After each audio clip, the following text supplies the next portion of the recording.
So I don't know how this will work. I want to try to make it short. I don't know if I'll have to upload different clips because I don't think I have a lot of storage. But I just kind of wanted to do sort of an off-the-cuff sort of talking video. Kind of story time, but not really. I know I don't do these very often. Usually I make video edits, which actually has been the most therapeutic and pretty much best thing for me and just for my channel. But I appreciate anyone who is curious to see any of these videos too. I'm trying to be thoughtful of what I say and what I share, so sometimes I might be pretty vague, but I do like to kind of talk about a general sort of subject, and right now I want to talk kind of personally. But the subject, I guess, for this video would be just, I don't want to say trauma, because although some people in my life have told me that certain situations I've been through, they would say that I was affected in like a traumatic way. Like, I don't think I'm really talking very well right now, hence why I don't make these videos very often where I'm just talking. But I have been through certain experiences in my life relatively recently, like in the past couple of years, that I feel like have in a way shaped me, like have made me really who I am in a big way, and are a big part of like a lot of negative things about me. I am the first to admit that I'm very full of issues. Before I even had any diagnoses of literal chemical imbalance issues, I've always known I have shortcomings and I have an obsessive nature, and I've had to work on a lot of things in my character for my whole life. Like, I'm not naturally, I would never say I'm naturally, obviously, like, I'm on YouTube, I make videos of just like my art expressing myself. I am not naturally like a selfless person who is constantly, I have to set aside time and like really remind myself to think about other people and to pray for other people and to just to remind myself, like, what can I do for other people. It's very difficult though, because I felt like I was getting to a point where I was in a good rhythm at, I suppose, when I was, you know, getting into my 20s, so like maybe going from 19 till 20. That's like when I was still new to where I live currently, and obviously I was very young, but I was like the young adult sort of person. That was like the beginning of college, and I had a lot of expectations of myself and a lot of things that that I saw for myself that just didn't happen, and I would say due to several of these experiences that I guess, like I was talking about, the trauma.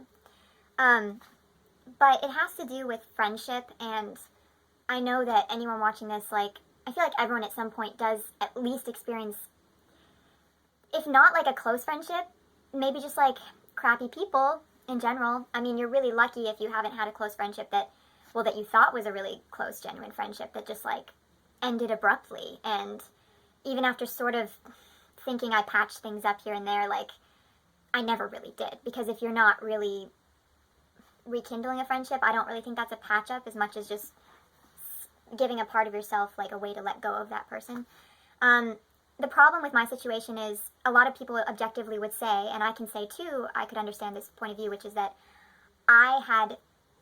basically I'm the cause of the end of the friendships, that I was acting irrational at the time, and that I basically blew everything up.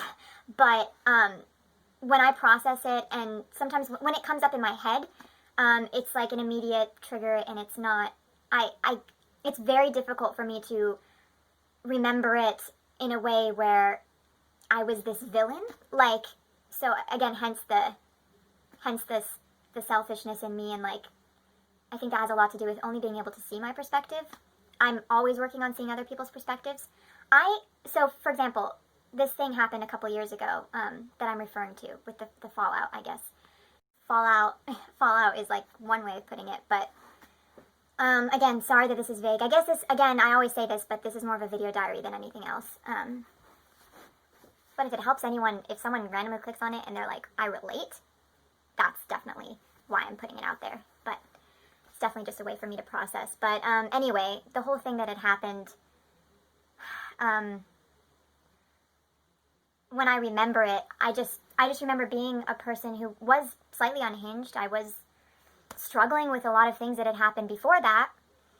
But I was visiting with and staying with people that I felt were not only like believers and loving, and you know, the whole reason I was staying with them was they were these welcoming people, and also just frankly like the friends, like it wasn't just like their families, but the actual like girls who I was close to, like I felt like we talked about everything. And so for me, a real friendship would be if any, so for example, if I was, you know, behaving in this erratic way, I would think the thing a real friend would do is to take you on a walk, take you aside, whatever, at some point, and just be like, we need to talk.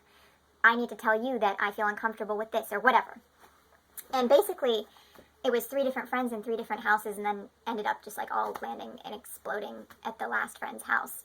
But no one ever said anything about my behavior. No friend. We talked about all sorts of things. We opened up and shared all sorts of secrets and feelings and all sorts of things. And I mean, like me and the other friend, but there was never anyone saying, wow, you're not like you used to be, you know? It was like I knew them from high school and I moved and then I went back to visit them. And no one said anything directly to me about anything. So to this day, a huge trigger for me is just anyone who prefers being passive aggressive or talking about me instead of talking to me. I mean, that's frustrating to anyone, but I'm always paranoid that I'm just, in every situation, that I'm just absolutely unreasonable, absolutely irrational, because they never let me know, and obviously at the time I wasn't aware. If I had been aware that I was behaving in such a way that was so disturbing to them, if I'd been at least made aware, I mean, because that's the thing, basically what happened is I just got sent home because they couldn't handle me. And the day before, obviously I had to stay for 1 full day before I could, you know, get on a plane home because I was overseas. But if, you know, I remember that once they told me that, I mean, I did have a, you know, a meltdown because it was just a lot of stuff. But after that, like, you couldn't even believe, like, I mean, in a way, I probably was, I mean, I was so hurt by them, but I shut down. I was very, like, there was no more talking, whatever I was doing too much, like being myself, lively, whatever. I was just very calm and just kept to myself. And then ever since then, I feel like even if I had a part of myself that was calm and introverted and kept to myself, like it was completely exacerbated. And then the social anxiety that I might have had before, like again, it's like I heard someone once talk about how OCD, like you can have early onset OCD, almost like the term for Alzheimer's, like where you have a specific trigger that just makes it really prevalently appear. And I think that was like what that was. And that's again why I ended up having a mental health journey, going to in and out of hospitals and having to see professional help, and it had a lot to do with this. And the problem is, I know I'm not supposed to get stuck in the past, which is just definitely my biggest flaw, is like I'm either too nostalgic of the past, or I'm thinking about a specific time in the past where things could be better. Of course, there's a big, most of it is me thinking, how could I have been better? If I were more like this, like everything would have been better, because I felt like I was always known for being a really good guest, a really courteous guest, a really respectful guest. I always thought that I was really there for my friends. I had these things about myself that I really thought that I was. And then now, you know, afterwards, I feel like I'm better too. So it's like you think, oh, how could I have changed? But then there are also, I've got to admit, just got to be honest, there's a lot of it actually has to do with, well, how could they have handled this better?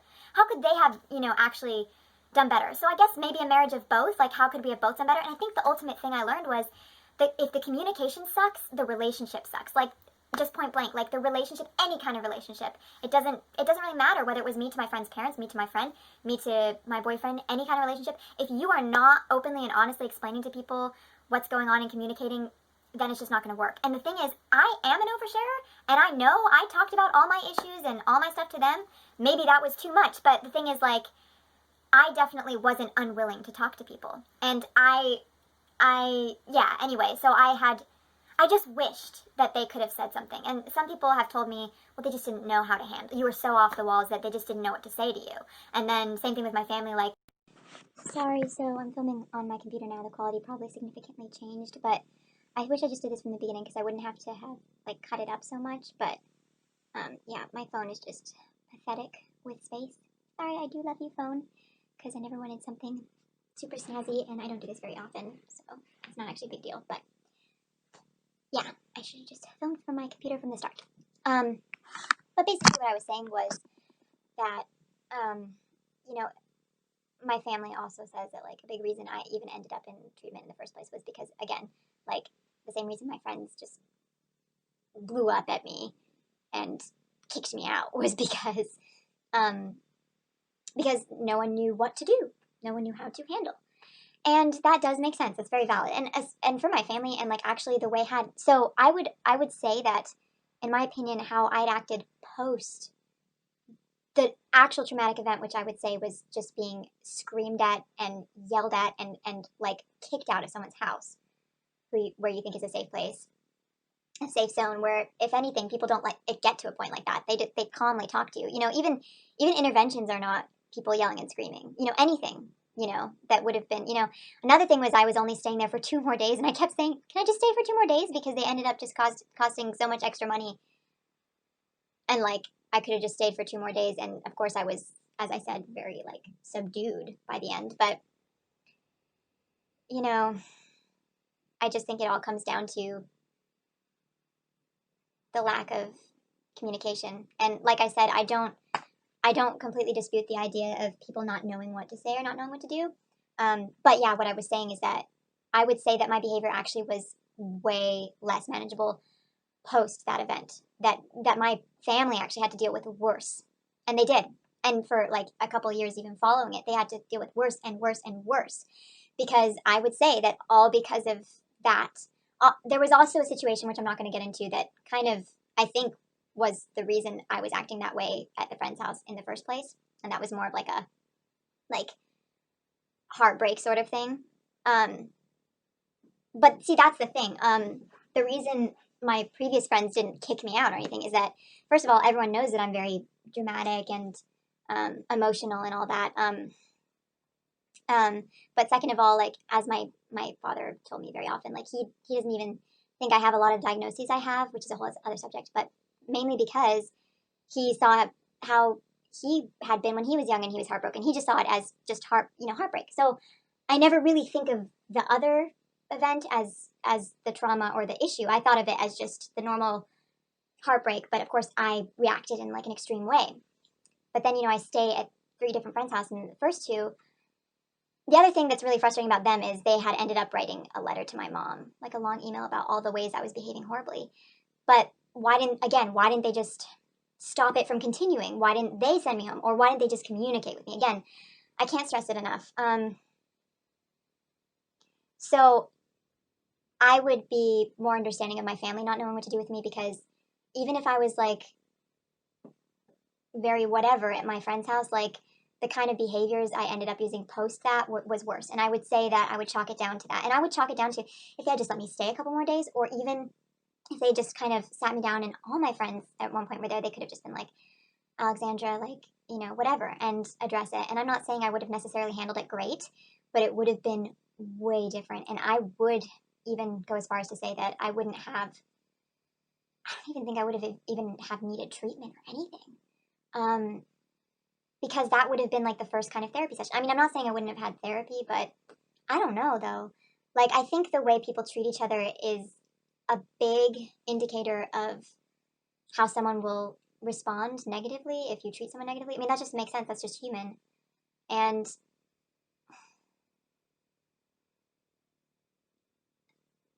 I don't know. The thing is, like, I can't, there's no point in obsessing, right? Because I can't change what happened. It happened. The thing that's really frustrating is I feel like I actually am worse now. I don't think I'm better for any of it. I don't think I'm better for anything they did. Like, if they thought, oh, she's going to thank me later for this, I feel like all it is just, it is kind of like, if I relive it in my mind or whatever, it's just like remembering any sort of nightmare experience. It's not anything where I'm like, oh, I'm so grateful they did that. And I think they felt guilty a little bit, maybe because I ended up, once they told me, basically I had to go, I kind of got really subdued. And I think they realized they probably just went berserk on me. That's the other thing. If one person's going berserk, like going insane, it's not going to be beneficial for the other person to do it too. But again, to, in defense of them, that's such a human thing, right? Like, you're not always gonna, if someone's going crazy, you're not always gonna respond really calmly. But the most hurtful thing out of everything, though, aside from like what the family and staying at the family's houses and what the parents were like, it was the fact that it's not their responsibility to understand me or to know what I'm going through. But my best friends, the people who they're supposed to have your back, they're the ones you've been able to talk to about everything that you spent so much time with. I'll never understand why they were not able to talk to me. And apparently, I go back and forth about just thinking, oh, well, I was just a monster. I was a horrible, scary thing they couldn't approach. But then when I think about it rationally, I really am like, I was just me, but like maybe just crazier energy. And that's what, the doctors ended up basically saying was just manic. And I still am not completely convinced. I don't know. I don't know if it was mania. All I know is that I was brokenhearted and acting out. But again, a lot of it also was frankly very typical early 20s stuff. Think about people. I mean, I wasn't even doing drugs. Yeah, I was smoking cigarettes, and whatever. But I wasn't even doing drugs or drinking alcohol. It was just mostly behavioral. It was just acting out behavioral ways. And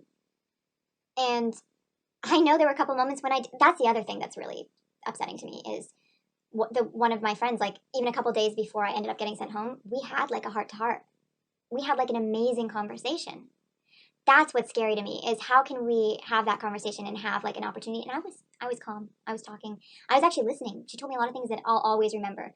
Probably not because they're extraordinary things, but we were catching up, and it's probably because of what ended up happening, realizing that was like the last time I'd ever talked to her. And then another hard part after everything is that I, of course, had to be the one to apologize. I had to be the one to be the bigger person. I had to be the one. And instead of it, me reaching out and thinking it could open up a conversation, open up a complete closure or reconciliation, instead, it was either ignoring me or giving a response that was really brief and then nothing. There was one friend, the first friend I stayed with, who I think we like video chatted, but she would never fully understand what it was for me, and we'll never be friends again. But she didn't affect me the same way as definitely the third friend. So again, this just indirect communication. Maybe a lot of people can deal with that. Maybe a lot of people are like, that's just normal. For me, like, if there's any sign of it now, it's like, no, we're not going to be friends. And frankly, I've tried to start making friends again, start and stop, and right now I don't have any friends. And I think, again, I do have a wonderful boyfriend, but I think that's a big reason why, because, I just get so scared. And then I just see these signs of people who are just going to turn around and stab you in the back. And instead of talking to you, they're just going to talk about you and talk about how you're just insane. I don't even know if I'll keep this video up, but I guess it felt good to get it out, because the whole thing about it is that a lot of people in my life, they know this stuff happened, but, you say, get over it, move on, don't think about it, don't talk about it. But living through it, going to visit your friends, and then this sort of thing happening. And again, I didn't even give you all the details because that's not what I'm here to do. I'm just processing, like, more of the, like, emotional aspect. But it was traumatizing for me because that's the only word I can think of, because that's the way I've responded to it. And it actually, some of it disgusts me too. Like, it makes me feel gross, and like, that's like the crappiest way to handle things. And I'm not saying I just was fine and normal. I don't get it. It wasn't bad. I know I was acting out, but it just makes me forever hesitant of even, like, how can I make new friends? I just don't even know.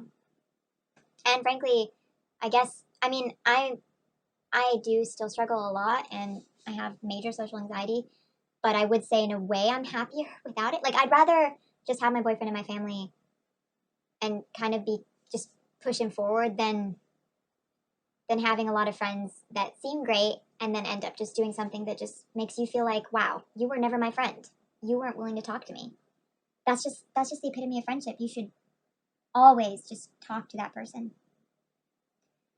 And again, if if I seemed suicidal, if there was anything dangerous about me, of course that would make sense. But all it really was just being like emotional and wild, and that's it.